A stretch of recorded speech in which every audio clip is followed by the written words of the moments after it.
œuvre d'art végétal, entretenue et cajolée depuis bientôt 3 ans par Sylvie Verger. La particularité du jardin de la Louve, c'est qu'il est constitué essentiellement de plantes endémiques.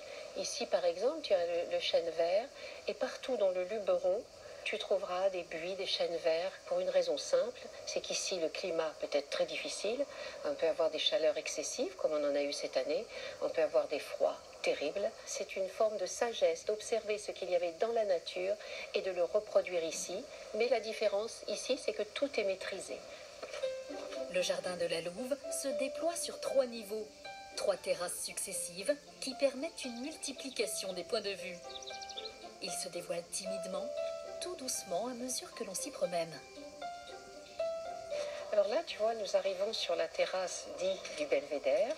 Belvédère parce que tu vois, tu as le Luberon en face de toi, avec cette forme très particulière, très douce. Il n'y a pas de rupture entre le jardin et le paysage. Un jardin en harmonie avec son environnement que l'on doit à l'imagination de Nicole de Vézian.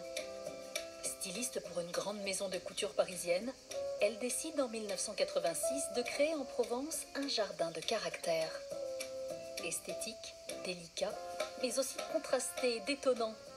30 ans plus tard, Sylvie tente de préserver et de perpétuer cette broderie végétale unique. Tu vois, il y a différentes variétés de plantes. On a des buis, des santolines, des lonicera, des fusains, des variétés qui vont former des feuillages, des textures différentes et des volumes différents. Ce qui fait que tous ces volumes qui s'imbriquent les uns dans les autres avec des verres différents, des feuillages différents, forment cette impression de broderie. Et ici, je trouve que c'est d'un raffinement extraordinaire et d'une grande élégance. Une élégance faite de formes, de textures, de couleurs.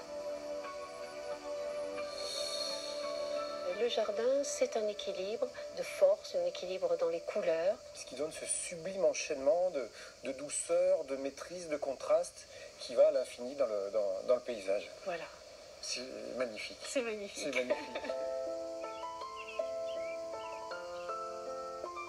Qu'elle soit apprivoisée, contenue dans un jardin ou alors livrée à elle-même au fil des plantes, la végétation provençale est généreuse, foisonnante.